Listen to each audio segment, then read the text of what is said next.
everybody, I love you all. I am back. Hi, Woot. Is that still a thing? Woot. So if you watched my first video, look at that, guys.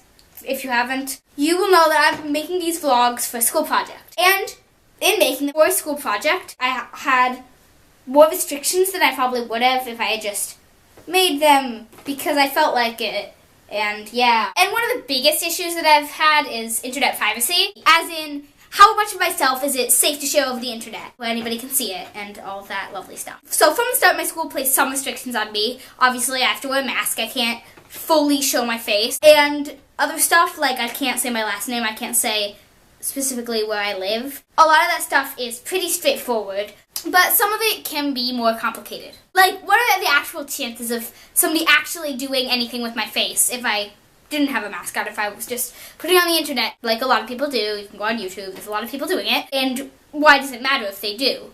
So, I'm going to talk about that today. Yay! Starting now!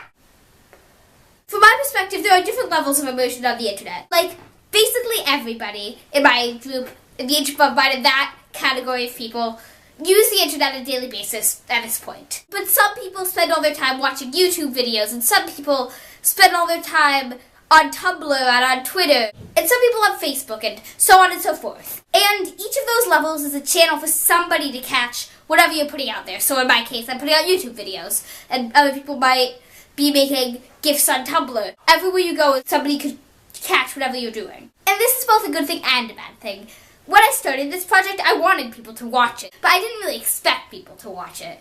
I didn't think that people would actually care. And regardless of how this project has actually turned out, I think it would be very possible for somebody to find out more about me than just what I say on the vlogs if they were looking, which is not to say that they are. And it would take maybe a lot of searching or whatever, but it would be possible. But is that really a big deal? Like, there are plenty of people who put themselves on YouTube who show their face and say their last name every day, and most of them, nothing bad happens to them. So why would anybody care about another 13-year-old girl? There is always the danger that somebody's gonna find out more about you and do things that are not good.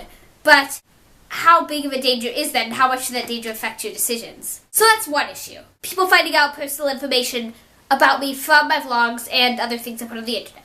Personal information that I don't necessarily want other people to know. But the other issue that I'm going to address, there are plenty of them, is that by putting yourself on the internet, you are subjecting yourself to the possibility of negative feedback. And this is something that is completely true, happens all the time. People put themselves on the internet and they get bashed, and it feels bad, and then they cry. And I think that anybody who's put themselves out there on the internet will tell you that sometimes people just don't like your stuff, and more than they don't like you, and that's not a fun thing. But it's something that happens, and anybody who's putting themselves on the internet has to know that that's something that might happen. But in many ways, I think that as long as you know about it, it's an important danger to face, because it's something that happens in real life too. People don't like you, and it's something you have to learn to ignore, because a lot of that time, some of the time, criticism is helpful, and you can learn from it, and you can be a better person because of it. But a lot of the time, criticism is not worth listening to, and you have to learn to ignore that criticism. So the learning to ignore the negative is a life lesson, and it's a way to get that life lesson that I don't think you should just skip over because you're scared, because I've been scared to put stuff on the internet. Everybody's scared to put stuff out there, but it's something you have to learn to live through. And if you don't get any negative comments, then good for you! That means you're probably doing good, or you're just unnoticed. So, there are dangers of putting yourself out there on the internet, but at least in my opinion, as long as you know the risks of what could happen when you do it, and you accept those risks, and you take precautions against them if you feel uncomfortable with them, it's okay. That was kind of a long summary, but... And just to be clear, these aren't like the only dangers of putting yourself on the internet. There's plenty. These are just two I'm talking about today. So, remember to like, comment, subscribe, favorite if you want. All of this is purely optional. I love you guys if you're watching this. Goodbye. Goodbye.